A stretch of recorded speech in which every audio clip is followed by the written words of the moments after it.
They told us history began in Greece. They told us civilization rose in Mesopotamia.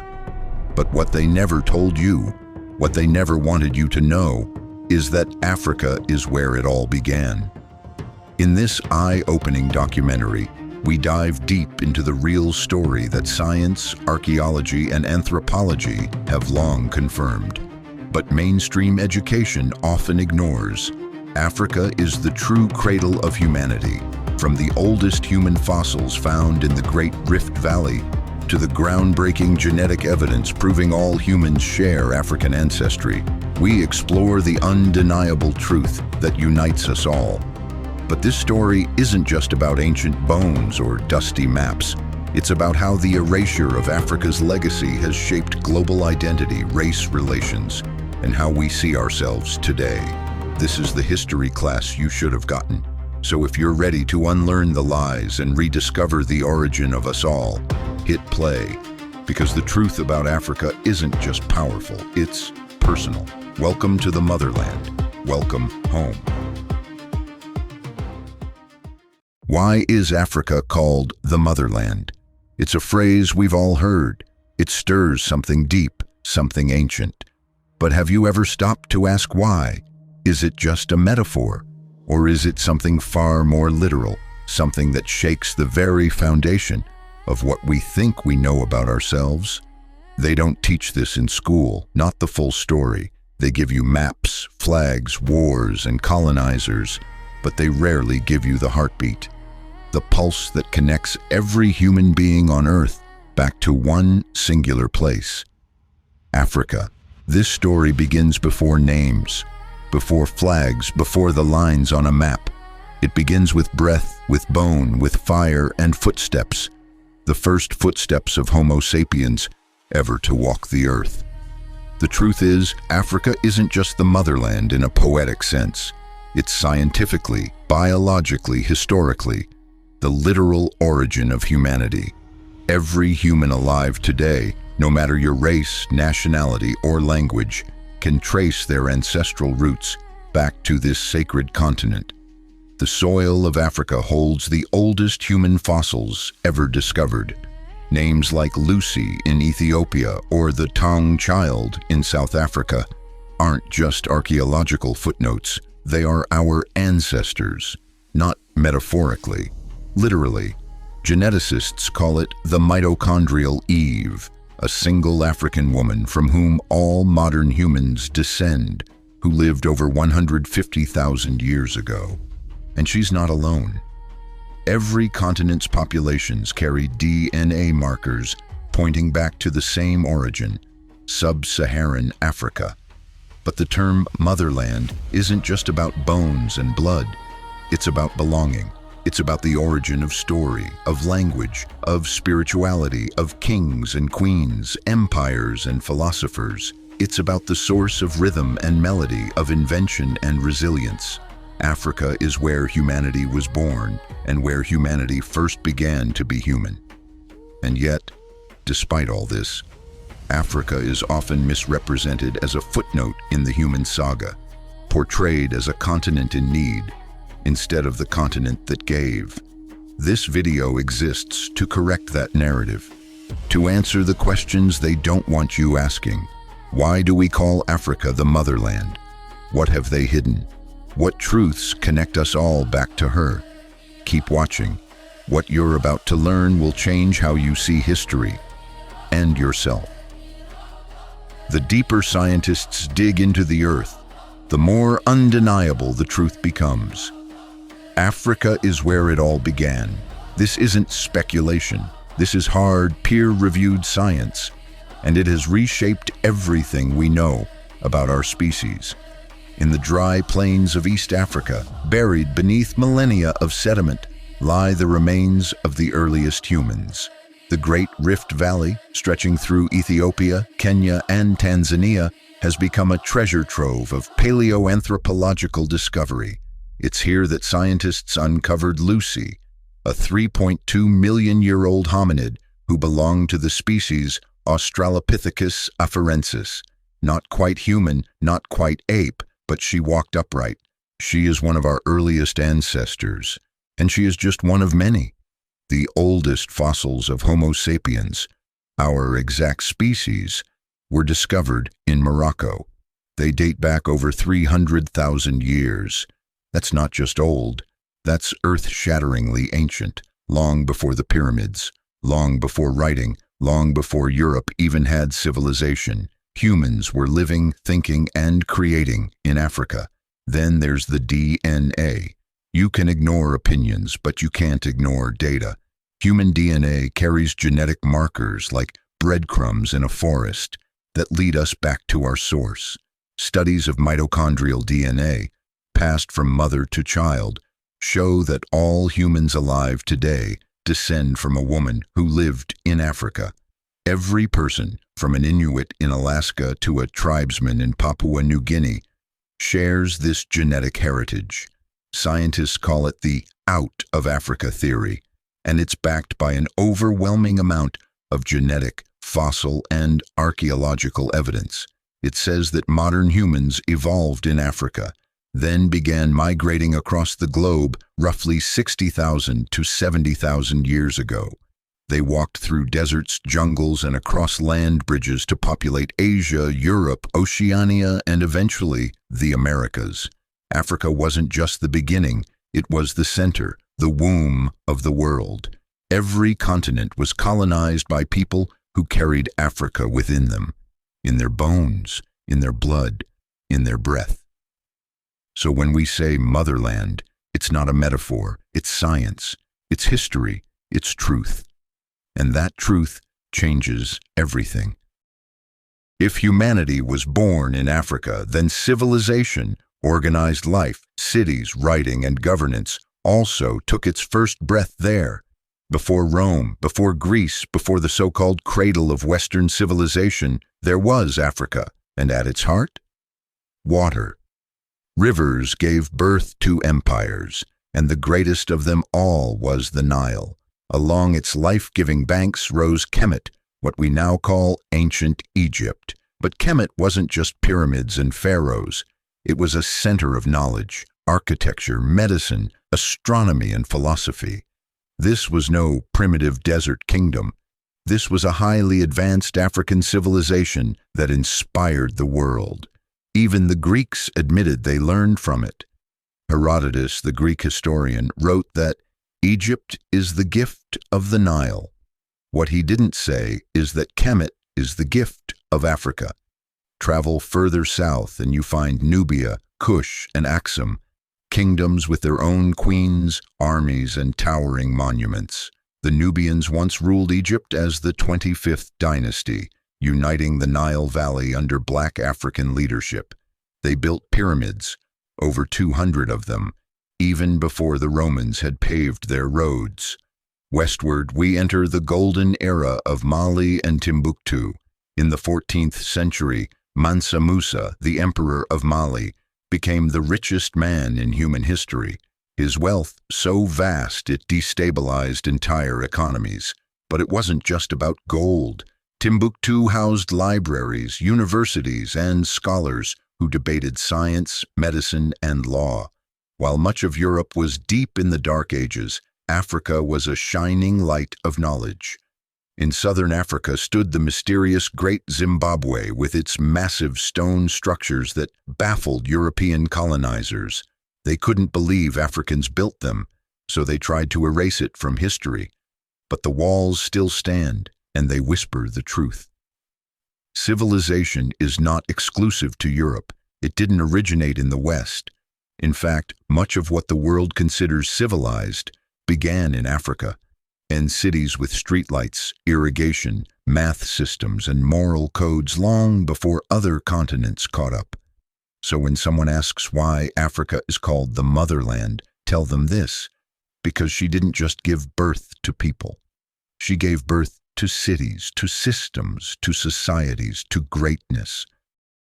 Before the Bible, before the Quran, before temples and cathedrals and mosques, there was Africa, and long before organized religion took shape, the people of Africa were already exploring the sacred, seeking the divine, and practicing some of the most profound spiritual philosophies the world has ever known. In ancient Kemet, spirituality wasn't separate from science, they were one. The priests of Kemet were mathematicians, doctors, astronomers, and philosophers. They studied the stars not just to navigate, but to understand the soul's journey through the afterlife. Their belief in Ma'at, the principle of truth, balance, order, and justice, formed the ethical core of life. This wasn't a set of commandments written in stone. It was a way of living in harmony with the universe. But spirituality in Africa wasn't centralized. It was diverse, complex, and deeply connected to nature. In Yoruba traditions, for instance, the Orishas represent different forces of nature: thunder, rivers, fertility, wisdom, showing how spirituality was intertwined with the elements. In the Congo, the Bakongo cosmogram spoke of the cycle of life, death, rebirth, and the interconnectedness of the spirit world and the physical world. Even across the Atlantic, where millions of Africans were ripped from their homelands, these spiritual systems refused to die. In Haiti, they became Vodou. In Brazil, Candomblé. In Cuba, Santeria. The rituals evolved, but the roots remained unmistakably African. Despite colonial attempts to demonize and destroy them, African spiritual systems endured, passed down through rhythm, dance, storytelling, and prayer. What's more, many of the world's major religions borrowed and often outright adopted African ideas. The concepts of a Holy Trinity, divine judgment, resurrection, even baptism existed in African belief systems long before Christianity or Islam spread across the continent. The ancient Nile Valley had its own stories of virgin births, gods dying and rising again, and sacred rituals of purification. Spirituality was never about domination in Africa. It was about connection to ancestors, to community, to the earth, and to the cosmos. And in a world increasingly disconnected from its roots, African wisdom offers something deeply needed, a reminder that we are not separate from nature or from each other. Africa is called the Motherland because she not only birthed our bodies, but she nourished our spirits. If Africa is the motherland, then the African diaspora is her scattered children, taken, displaced, and disconnected. This disconnection didn't happen by accident. It was engineered, it was violent, and its effects still ripple through the modern world like a wound that never fully healed. It began with chains. The transatlantic slave trade ripped over 12 million Africans from their homelands and scattered them across the Americas and the Caribbean. Families were torn apart, names erased, languages forbidden, and spiritual traditions banned. Children were born never knowing their true heritage. Their stories didn't begin with greatness or wisdom. They were forced to begin with pain, captivity, and survival. But it wasn't just about labor, it was about erasure. Colonizers didn't just steal people, they stole culture. They renamed, rebranded, and rewrote history. They made Africa a place to be pitied, not respected. A continent defined by poverty and chaos, rather than the birthplace of kings, queens, scientists, and philosophers. They planted an idea in the minds of the world, and especially in the minds of Africans themselves, that to be African was something to overcome, not something to be proud of.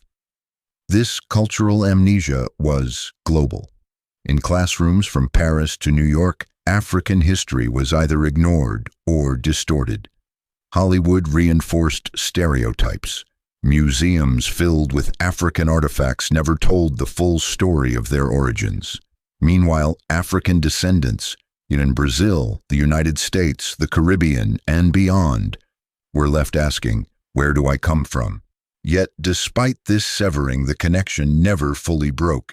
It lived in the rhythm of drums, in braided hairstyles that mapped escape routes, in spiritual rituals passed in secret, in food, in resistance, in dreams.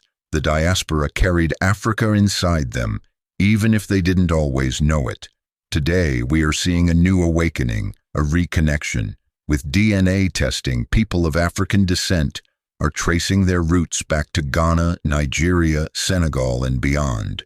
There is a rise in Pan-African consciousness. Diaspora youth are embracing African names, fashion, language, and music. Afrobeats, Nollywood, and Black literature are crossing oceans and sparking pride in identities once buried. The disconnection was brutal, but the reconnection, that is powerful. Africa is not just a memory. She is calling her children home, not just in body, but in truth. For centuries, the world has walked through the shadows of Africa's genius without realizing it. The influence of African minds, systems, and inventions is everywhere, but too often it has been hidden in plain sight, intentionally erased, buried beneath layers of colonial narratives. It's time to uncover it. Let's start with science. Long before Europe had universities, African civilizations were practicing complex mathematics, engineering, and astronomy. The Dogon people of Mali had knowledge of the Sirius B star, a celestial body invisible to the naked eye. Long before modern telescopes, the Great Pyramids were built with such mathematical precision that modern architects still study their secrets. These weren't primitive structures, they were monuments of intellectual mastery. In Sudan, at a site called Nabta Playa, an astronomical observatory predating Stonehenge by over 1,000 years lies silently in the desert. In ancient Timbuktu, manuscripts covered subjects ranging from algebra to physics, medicine to philosophy, a library of human knowledge written in ink and preserved in leather-bound texts. Medicine? African healers were performing surgeries using antiseptics and developing botanical treatments long before these ideas made it to European hospitals. In the Congo, women used cesarean procedures successfully. In Egypt, papyrus scrolls described surgical instruments and diagnostic practices, still recognizable today. Then there's language and philosophy. The African concept of Ubuntu, I am because we are, is a worldview that prioritizes human connection and community over ego and competition. It predates modern psychology but aligns with what neuroscientists today call mirror neurons, the basis for empathy. Africa has always been ahead. Even modern culture owes much more to Africa than it admits. Blues, jazz, rock, hip-hop, all rooted in African rhythms and storytelling traditions. Call and response, improvisation, and syncopated beats didn't start in 20th century America. They started around African fires under African skies. And yet textbooks ignore it. Curriculums skim over it. Museums rarely honor it. Why? Because acknowledging Africa's contributions threatens the myth of Western superiority. If Africa was not just the beginning, but also the backbone of so many human advancements, then the story we've been told collapses. But the truth? It's out there, in stone, in sound, in stardust, hidden in plain sight, waiting to be seen. Africa doesn't just belong in the past, she belongs in the present, and the world must give her the credit she deserves. For generations, Africa's story was not told by Africans. It was narrated by outsiders, colonizers, missionaries, imperial historians, who saw the continent through a lens of dominance and profit. They painted Africa as dark, primitive, and dependent. But now the tide is turning. Africa is beginning to tell her own story again. This is more than a cultural shift. It's a global reckoning.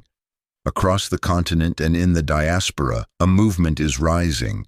Loud, proud, and unstoppable. It's seen in art, in politics, in education, in fashion.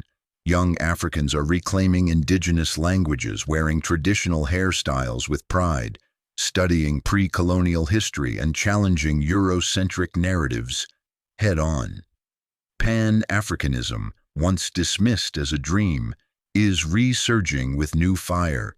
It's not just about uniting countries, it's about uniting identities.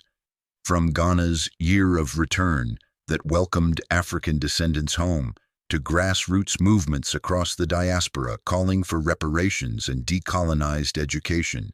There's a collective awakening happening. Social media has become a battlefield for truth. Memes, videos, and threads now challenge decades of misinformation in real time. TikTokers are breaking down colonial lies.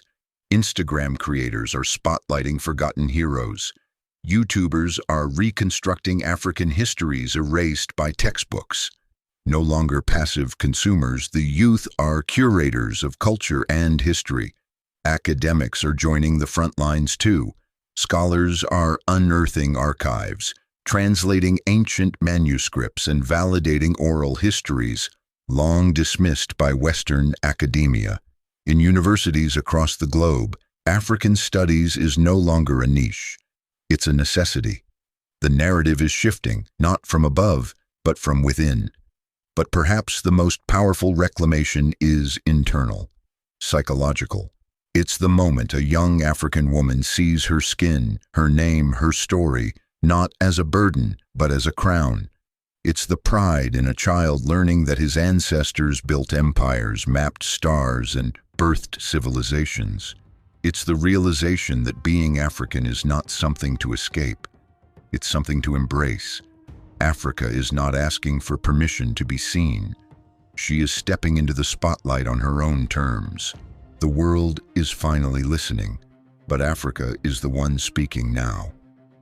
Africa is not just the beginning of the human story. She may also be the answer to its future.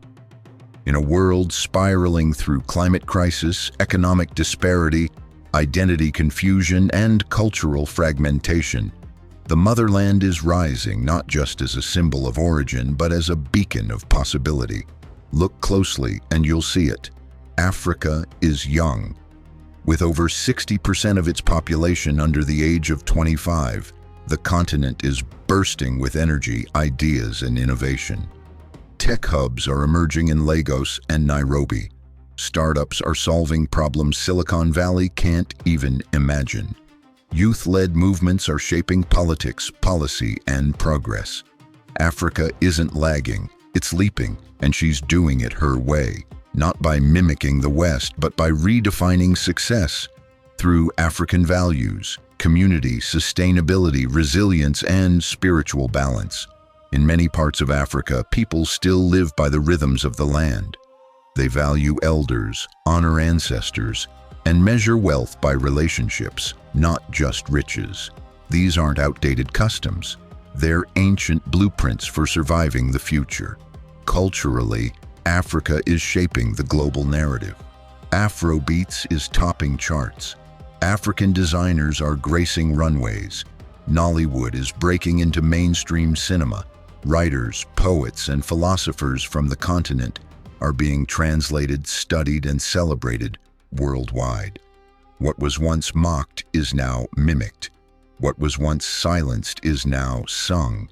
But perhaps the most revolutionary act is remembering that Africa is not developing, she is returning to her role as the moral, cultural, and human compass of the world. Returning to lead, not follow, to give, not just receive, to nurture the world she birthed. Because when we say Africa is the motherland, we're not just speaking of where life began. We're speaking of where life can begin again, a place where humanity can remember what it forgot, that we are one, that we are rooted in the same soil, that our destinies are connected. Africa is not just history. She is the future. She is not just a landmass. She is a soul. She is not just the cradle of civilization. She is the hope of civilization, the mother of all, and maybe, just maybe, the mother who can help us all find our way back home. If this video moved you, challenged you, or opened your eyes, subscribe, like, and share this story. Let the world know the truth about the motherland.